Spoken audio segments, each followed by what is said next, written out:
சென்னையில் நடைபெற்ற நாம் தமிழர் கட்சி கூட்டத்தில் பேசிய சீமான், கரூர் கூட்ட நெரிசலில் உயிரிழந்தவர்களின் குடும்பத்தினரை விஜய் பனையூரில் சந்திக்க உள்ளதாக கூறப்படுவது குறித்து கடுமையாக விமர்சித்தார். செத்து போன குடும்பத்தெல்லாம் பனையூருக்கு வா, அப்ப தேர்தலை எல்லாம் ஓட்டு பெட்டி இங்க வை, இங்க வந்து போட்டுன்னு சொல்வியா?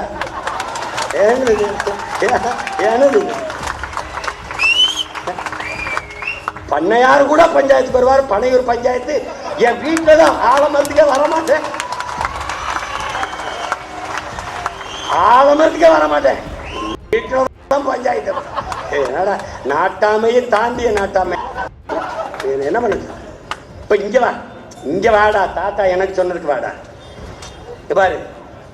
மேலும் சில கேள்விகளை கேட்டதற்காக விஜயை தான் எதிர்ப்பதாக சிலர் சொல்வதாகவும், தனக்கு எதிரியாக இருக்க தகுதி வேண்டும் எனவும் சீமான் சாடினார். நமக்கு இப்ப என்னென்ன பிரச்சனை வரணும், எந்த பக்கம் காசை வாங்கி எங்கிட்டு வைக்கிறது தெரியாத ஒரு குழப்பத்துல அண்ணன் இருக்கேன். பிஜேபி எதிர்த்தேன், நான் கிறிஸ்தவ கைக்கூலி, இஸ்லாமிய கைக்கூலி, ரெண்டு பேரும் சல்லிக்காசு கூட கொடுக்கல. ஒத்த ஓட்டு கூட போடாம மொத்த ஓட்டையும் திமுக போட்டு என் கையில திருவோட கொடுத்தான். நான் தெருவோடு தீரேன் விளங்குதா? அது ஒரு கூலி. திமுகவை எதிர்த்தான். இந்த இயக்கம் தோற்கடிக்கப்பட்டதை அவங்க தொலைக்கத்தான். உனக்கு புரியுதுன்னு நினைக்கிறேன். அப்ப என்ன பண்ணா, திமுகவை எதிர்க்கும் போது RSS பிஜேபி கைக்கூலி, பிடி கூலி வாங்கி வாங்கி இந்த கை இழந்துக்கிறான். இவன் கூலி இவனும் கொடுக்கலாம். இப்ப விஜய் அவர்களை எதிர்க்கல. எதிர்க்கிறதுனா என்னன்னே தெரியல அவங்களுக்கு. நாங்க சில கேள்விகளை முன் வச்சோம், அப்படித்தான் தட்சாதிவரான சில கேள்விகளை முன் வச்சான்.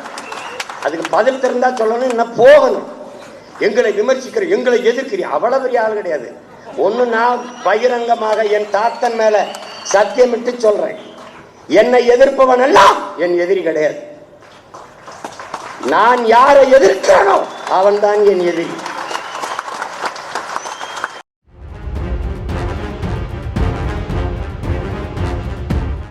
பிளே ஸ்டோர் மற்றும் ஆப் ஸ்டோரில் இருந்து பாலிமர் செயலியை QR கோடு மூலம் பதிவிறக்கம் செய்யுங்கள். செய்திகளை உடனுக்குடன் பெறுங்கள்.